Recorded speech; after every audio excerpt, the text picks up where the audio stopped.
I'm in one of my favorite lakes outside of Chicago. It's late May here in northern Illinois, and I know I need to slow down if I want to catch staging bass. The juice today was a drop shot, working it along weed lines and structure to get those finicky bass in the mood to eat. I'll be going over my gear, what I look for when throwing a drop shot, and how I like to fish a drop shot in each one of those situations.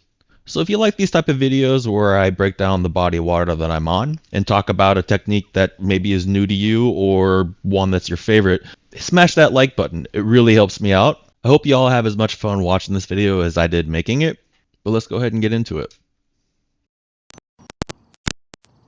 We're gonna see if we can get any. Oh, there's one. Oh, that might be grass. Oh, there's a fish. All right, let's see here. Let's aim you up a little bit. All right, nice little guy to start the day off. So right now I'm just casting around a white swim jig. It's early in the morning and I want to see what the bass are in the mood for. Are they in the mood to chase or are they more locked down? I typically like a chatterbait in the situation, but this water was gin clear and the bass had no problem seeing my bait. Watched him eat it. That was cool.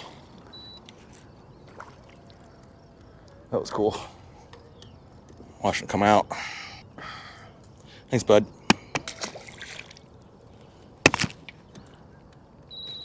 Yeah, watched him eat. That was cool. Water is clear enough that you can see him eat.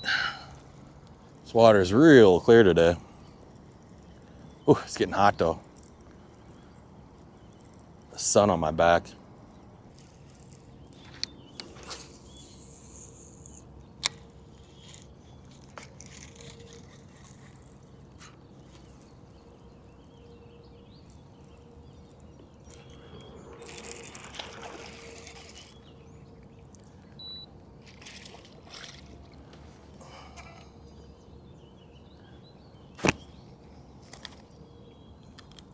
Nice.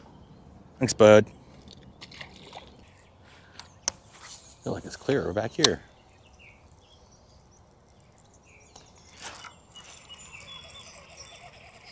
Little guy. Not that little. It's pretty little though. Dang, that's bigger than I thought it would be. Oh, they must be spawning. Yeah, they must be spawning. Thanks, girl. Oh. Could be. That looks like little baby bass. So could be dealing with fry garters today. I don't see any. But yeah, it could be dealing with fry garters. Now I know I said in the beginning of this video it was going to be a drop shot highlight, and you've seen me catch all these bass on a swim jig. But once that sun gets a little higher in the sky and starts warming up that water, these bass are going to leave the shallows and start looking for structure and shade, and that's really where the drop shot comes in.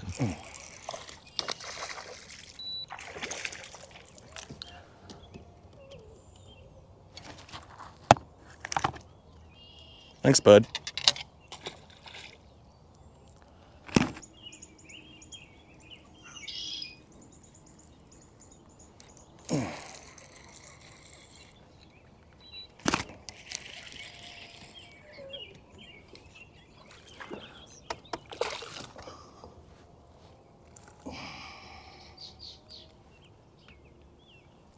Nice. Thanks, bud.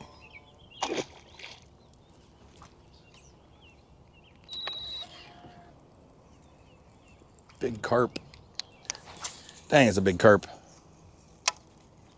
Oh, gotta be at least a 20-pound carp underneath me.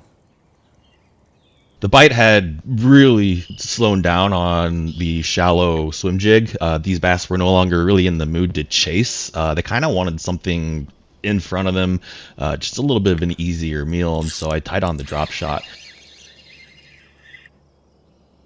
Oh, it's a good one. That's a big bass of the day. Oh. Stay down, buddy. Woo, she's jumping. She a jumper. So I got to this part of the lake where the bank in front of me is a mix between rock and sand, and it creates a fantastic weed line. And you can kind of see it to the left of the screen where that weed line stops and the rock and the sand extend out a little bit. Nice. That's a big one. It's at least a 4-pounder.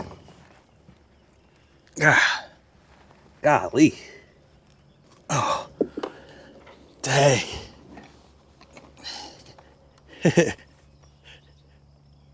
That's a nice bass. Dang. Good bass, good bass. On a drop. On a drop. That's a dang good bass. Thanks, buddy.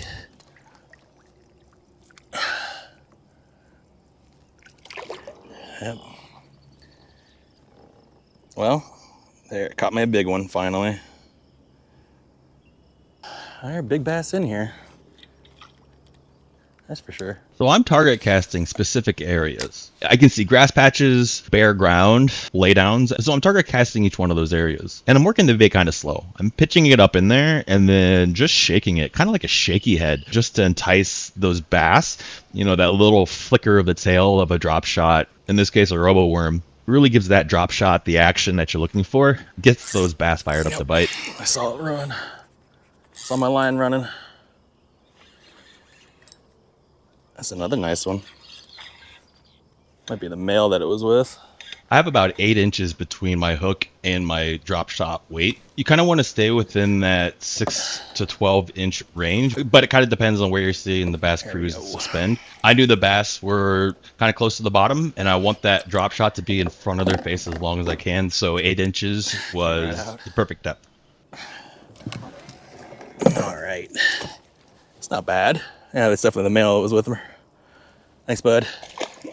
Yeah, so they must be spawning, which is nice. But yeah, that one was a kind of fun bite. I watched my line move. Ooh, what is happening here? Watched my line move.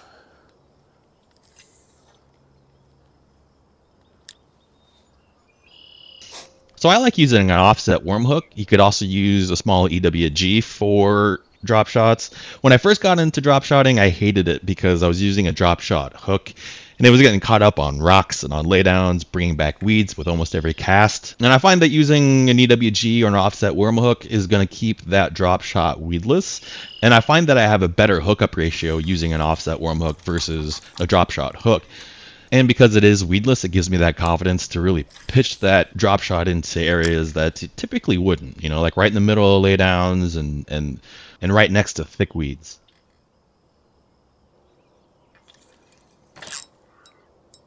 Nice. They're all over here. I'll take it. Man, if I was in that kayak derby, that'd be the same.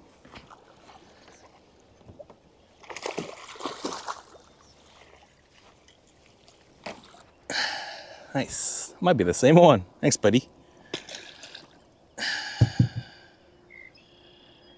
Doubt it, but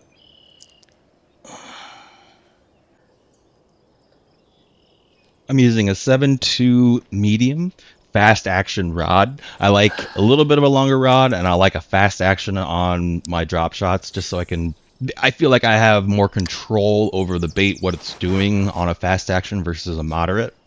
I'm also using 12-pound braid with an 8-pound test fluorocarbon leader. It's about 3 feet long. there's another one.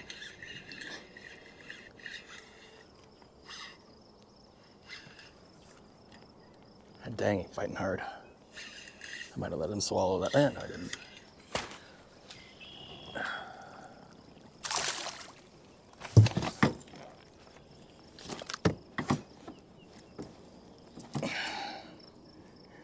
Thanks, bud.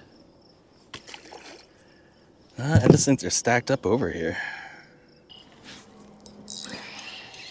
The little one.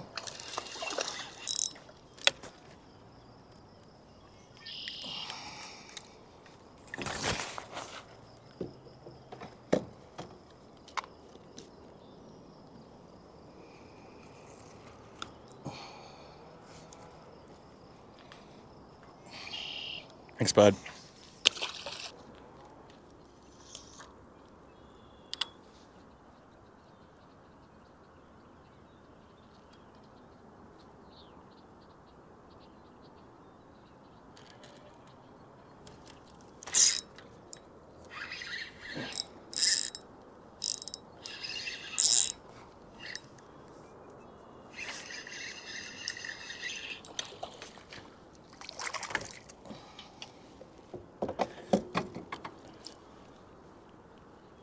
Thanks, bud. So I decided to move spots, and while I could have stayed in that one area and continued to fish, it was starting to wind down a little bit. I think they were starting to get used to me being there, and I stopped seeing a lot of the bass cruising. So I went into a different part of the lake that's a lot deeper but still had grass. And what I'm doing is pitching to the edges of the grass lines that are in the middle of the lake and isolated grass patches. And I had to catch about 20 bass following this pattern, really finding the deep grass, pitching to the edges of the larger grass patches, and then finding those isolated grass patches and kind of working those as well. And like I said, because the sun had got higher in the sky, the water started to really warm up, which pushed those bass out of the shallows towards deeper water, towards cover. So targeting those grass lines and those isolated grass patches where they go to get out of the heat is going to help you get a better bite in the afternoon when that bite starts to slow down. With 6 weeks straight of tournaments, it was kind of great to not have to wake up at 3 a.m. over the weekend, and kind of go out and target areas that I wanted to target, fish how I wanted to fish, and big or small, it didn't really matter. I was out to catch the fish. So I hope you enjoyed this video. Maybe learned something. Let me know in the comments below how you like to fish a drop shot. Appreciate y'all watching. As always, get out there and fish and tight lines, y'all. Yeah.